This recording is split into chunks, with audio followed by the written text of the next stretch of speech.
Serral is undeniably good. The end. Okay.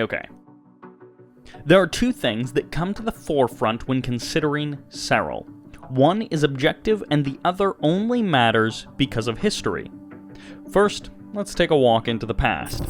Like, we've talked about dominance in StarCraft 2 already together, and a lot of that, as you'll notice, has been coming from Korea. All of it has been coming from Korea, actually.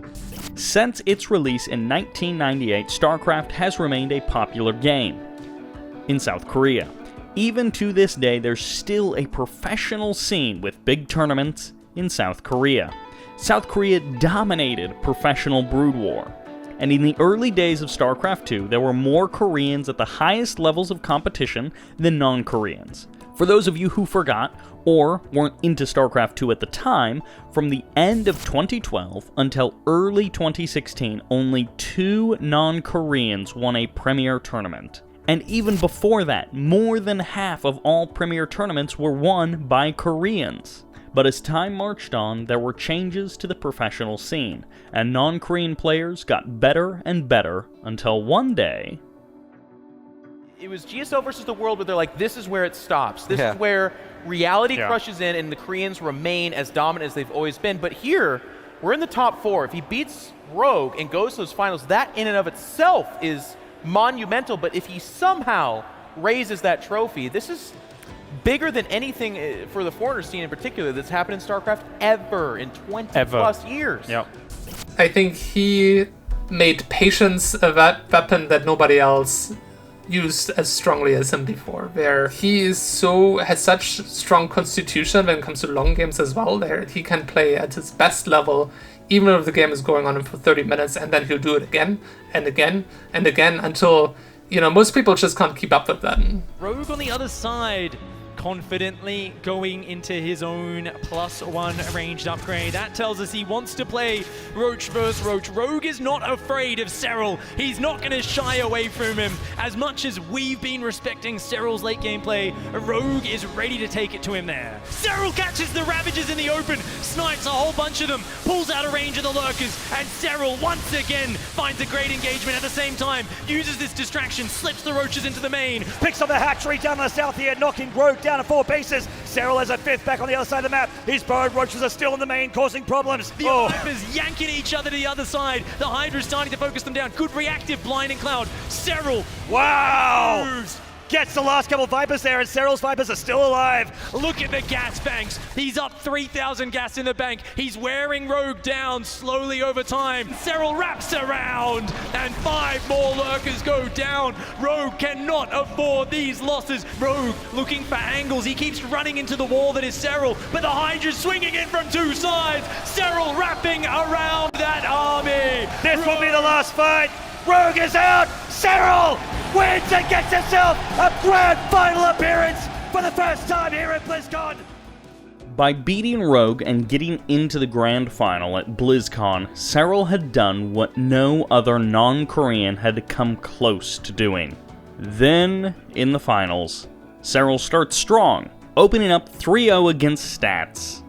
Then, this happens. Stats hasn't faltered yet. Some great side storms going down. Those banelings rolling through the army set off all those immortal shields, but these side storms from Stats are amazing. We have the Locust coming in from behind, but I don't know if Serral can defend. All right, he needs to hit some good side storms here still, and down they go. The Locust jumping in, but Stats dealing massive damage, and GG is called. Yeah, he saw that Overseer was being made over there and decided instead he's going to try to do as much damage as he can before the Overseer gets over here. And as that Overseer is there, he's going to pick up, and the Locust now coming down here to connect. Great Warp Prism micro here by Stats. Yeah, very well done. Nice juggling. Turns around and fights. Serral running for his life right now. Gets up to this choke. Stats with a beautiful formation is coming in here to try to get the killing move off. That base at the bottom has fallen. Side Storm's blanketing this entire area. It looks like Serral might lose this game. Yeah, it really does. He's losing so much, but the counterattack is still going on. The third base of Stats under fire, but GG is called. Again, guys, nothing looks really cheesy. Nothing seems to be deceptive. They just want to play straight up standard StarCraft. But that Greater Spire, it is on the way. It's going to finish up. 5 Corruptors ready. 5 Broodlords would change the course of the upcoming battle. Stats is so low on economy, he needs to protect this expansion. Okay, it kills 10 of his workers, but in the meantime, he is counterattacking. Looks like he might be able to take out this base. Will Serral go for a big fight? He's actually, picks off that mothership. He comes in once more. He can basically one-shot these carriers, and I don't think there's any solution here for Stats. He's going to come in. Serral overwhelming the air fleet of Stats. And that is it.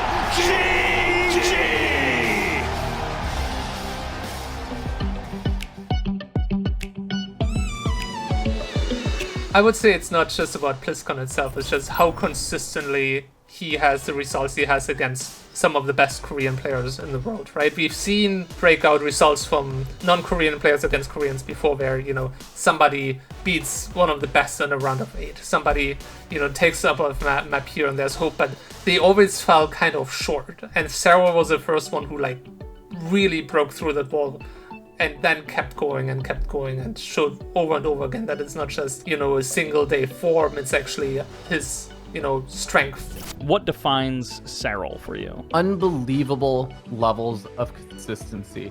At no point in time in the history of StarCraft 2 has anyone gone on a winning streak while still actively playing in tournaments like Serral did. Serral, I think outside of dropping a single best of 5, that was like a week before BlizzCon and he was hiding builds. It was a random online tournament versus Neeb. Outside of that, I think he went something close to like 350 some days without losing a series. No one has ever done that before. Serral has had a target pin on his back since he first showed up against Koreans, and since then, everyone has conspired against him, and yet people don't reliably beat him. It's a 1 in however many chance to actually beat Serral. You know, definitely outside of Korea, there has never been a moment where a player doesn't win a tournament and people are like, that's weird, which is certainly something that's happened for Serral. It's the first time this has ever happened where you've been like, he only got top 4, that's disappointing. Serral weaponizes patience. That's part of the reason why he was able to be the first non-Korean to win BlizzCon. Non-Koreans had won tournaments before. Sometimes, rarely, they might even win more than one. And to be fair, there are tons of Koreans who won a tournament or 2 and then were forgotten as well. But one tournament win doesn't make you a king. Serral wins and wins and wins and wins and wins. And at first, people said, he's just winning the non-Korean circuit. But 2.5 years and numerous top 4 finishes later, including his back-to-back GSL vs. the World wins, we know that Serral has ushered in a new era of StarCraft 2, and that he is a king.